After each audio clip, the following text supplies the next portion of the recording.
এই কেকটার ব্যাপারে কী বলবো, যখন দিদি আমার থেকে অনেক আগে কেক নিয়েছে, ইভেন আমাকে এইভাবেই অর্ডারটা দেয় যে তুমি তোমার মতো করে বানিও, আমি তোমার উপর ফুল ট্রাস্ট।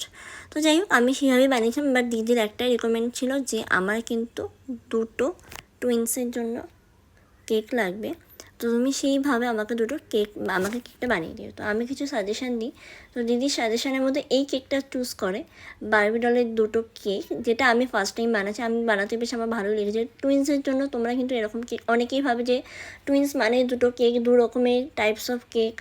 না, যদি 2টো গার্ল হয় তো অবশ্যই খুবই ভালো এই কেকটা তাদের জন্য, আর একটা গার্ল একটা বয় হলে একটু ডিফিকাল্ট হয়, তখন 2টো কেকের ডিভাইড হয়।